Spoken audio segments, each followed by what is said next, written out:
I'm Natalia Bonner. Welcome back. Okay, today I have a fun quilt to share with you. So this is just a little sneak peek, kind of a snippet of a quilt that I recently machine quilted for my client Susie. So this is a sample of a row quilt. I love row quilts. They're so much fun to quilt. I feel like when I machine quilt a row quilt, it's almost like a whole bunch of mini quilts. So they're always just so much fun. I actually haven't made that many row quilts myself, but I do love to machine quilt row quilts. So today we're going to be machine quilting just a little bit of that. Now, if you want to see more of this awesome quilt, make sure you do check out the Peace and Quilt Academy. What is the Peace and Quilt Academy? You can register for the Peace and Quilt Academy over on our website, peaceandquilt.com. But in the Academy, we have almost 100 machine quilting videos where I share my process of machine quilting a quilt from start to finish. There is so much inspiration over there. You definitely don't want to miss out on that. All right, before we get stitching though on this fun row quilt, I want to tell you just a couple of products that I am using here today. I am going to be doing all my quilting here on my Gamble 22-inch machine. What I will be sharing here today is hand-guided quilting. The thread that I'm going to be using here is So Fine thread. Now you can pick up your thread, notions, batting, all that yummy stuff over on our website, peaceandquilt.com. But for now, let's get stitching.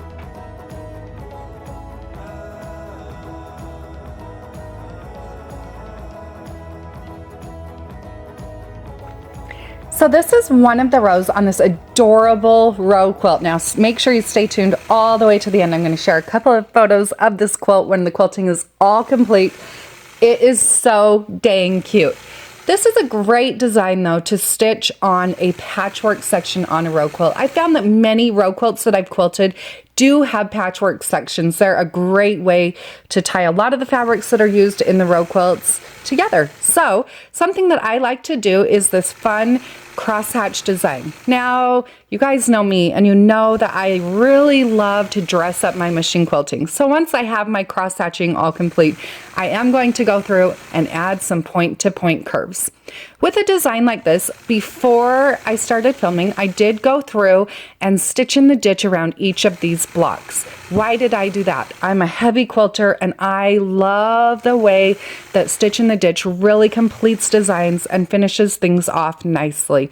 So once my stitch in the ditch work is complete, then I'm going to use my 4-in-1 machine quilting ruler and work my way across my quilt from left to right.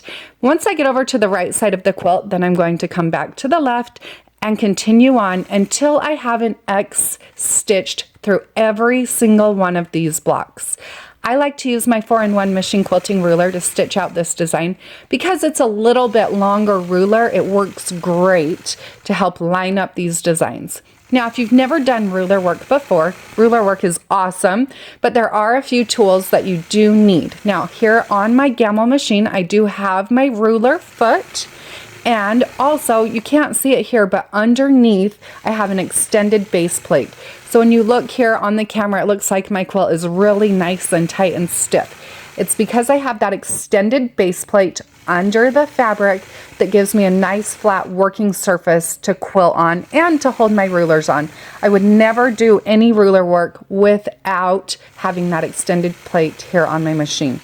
Now I am using the So Fine thread. I love So Fine thread because it quilts beautifully, but also it blends really nicely. So here you can see I'm quilting using color number 402. It's an off-white color, but it blends so nicely on the whites, on the yellows, on the reds, and the blues. And for a design like this, I don't really want to stop and change my thread color for every single one of these blocks.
Now, once I have that foundation all stitched out, let's add some curves to this. That melon shape really is a fun way to dress up this design.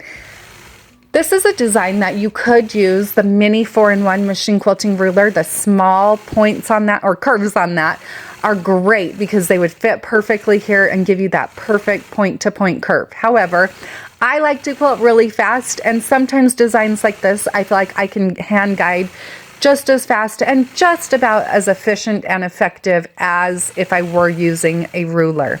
But I'm not perfect. Don't send the quilt police after me, because if they judge everything that I do, it's not going to be perfect. And I don't think all quilting needs to be perfect.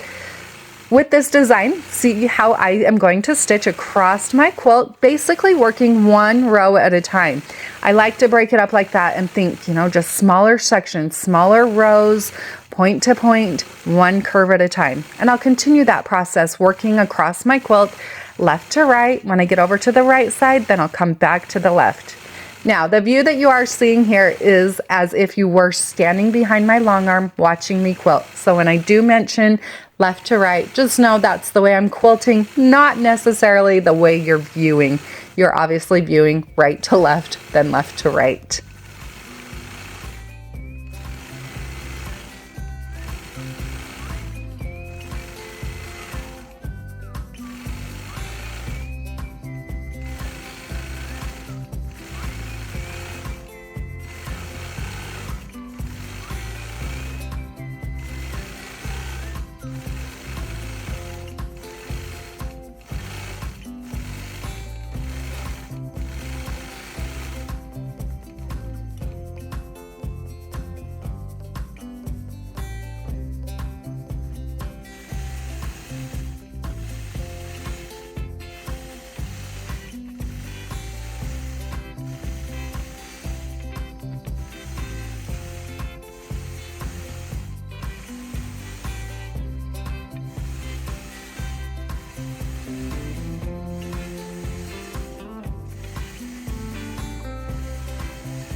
I love how this fun quilt turned out. I hope you are all able to find a little bit of inspiration from this fun little sneak peek kind of snippet of my machine quilting. Make sure you do check out our Piece and Quilt Academy.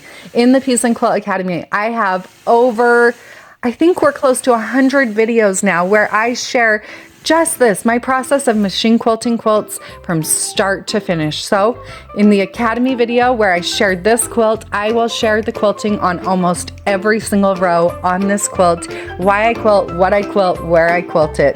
Check it out over on our website, pieceandquilt.com.